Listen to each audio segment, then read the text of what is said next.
Hi friends, आज बाल विकास एवं शिक्षा शास्त्र का अभ्यास प्रश्न 34 करेंगे। इससे पहले 33 तक कर चुके हैं। अगर इनमें से किसी भी वीडियो को अब तक आप लोगों ने नहीं देखा है तो प्लेलिस्ट में देख लेना।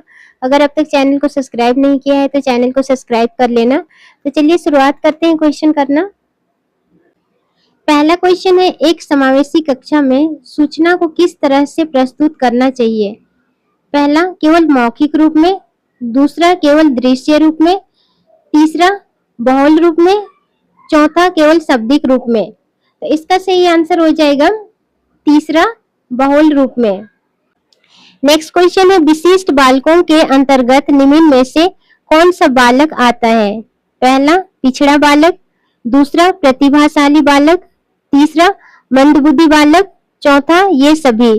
तो इसका सही आंसर हो जाएगा चौथा, ये सभी। नेक्स्ट क्वेश्चन है, आपकी कक्षा के कुछ छात्र अति मेधावी हैं, आप उन्हें किस तरह पढ़ाएंगे? पहला, कक्षा के साथ। दूसरा, उच्च कक्षा के साथ। तीसरा, समृद्धीकरण कार्यक्रमों के द्वारा। चौथा, जब वो चाहे। तो इसका सही आंसर हो जाएगा तीसरा, समृद्धीकरण कार्यक्रमों के द्वारा।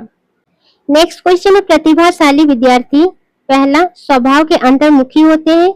दूसरा, अपनी आवश्यकताओं को दृढ़ता पूर्वक नहीं कह पाते।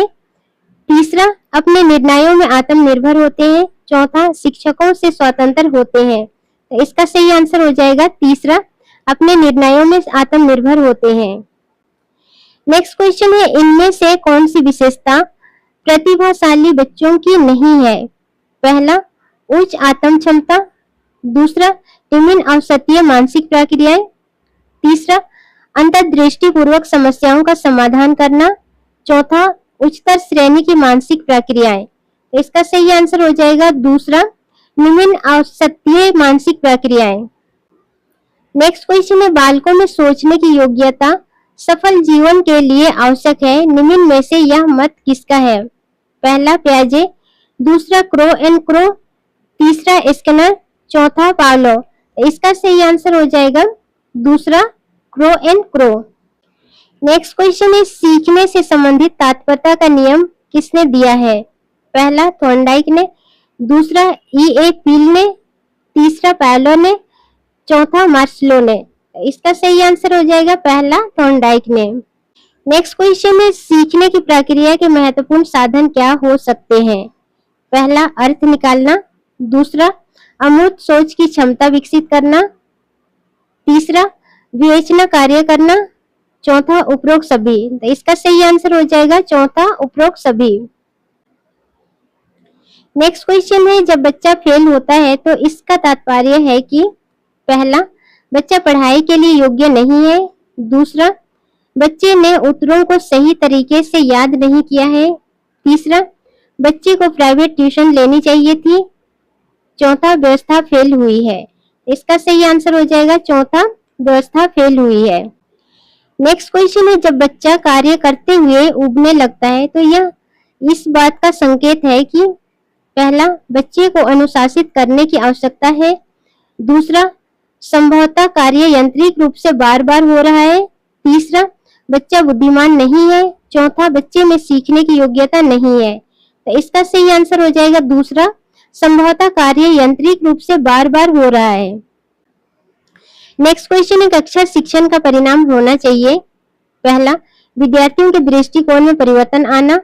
दूसरा, सूचनाओं को एकत्रित करना। तीसरा, सेवा नियुक्ति की क्षमता का विकास होना।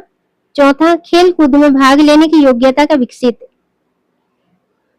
इसका सही आंसर हो जाएगा पहला, विद्यार्थियों के दृष्टिकोण में परिवर्तन आना। नेक्स्ट क्वेश्चन है, विद्यालय आधारित आकलन। पहला, शिक्षार्थियों और शिक्षकों को अगंभीर और लापरवाह बनाता है। दूसरा, शिक्षा बोर्ड की जवाबदेही को कम कर देता है। तीसरा, सार्वभौमिक राष्ट्रीय मानकों की प्राप्ति में बाधा उत्पन्न करता है। चौथा, परिचित वातावरण में अधिक सीखने में सभी शिक्षार्थियों की सहायता करता है। इसका सही आंसर हो जाएगा चौथा, परिचित वातावरण में अधिक सीखने में सभी शिक्षार्थियों की सहायता करता है।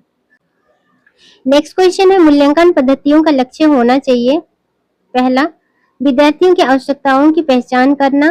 दूसरा, पुरस्कार वितरण हेतु उच्च अंक प्राप्त करने वाले विद्यार्थियों की पहचान करना, तीसरा विद्यार्थियों को नामांकित करना, चौथा योग्यता आधारित समूहों में विद्यार्थियों को विभाजित करना। इसका सही आंसर हो जाएगा पहला, विद्यार्थियों की आवश्यकताओं की पहचान करना।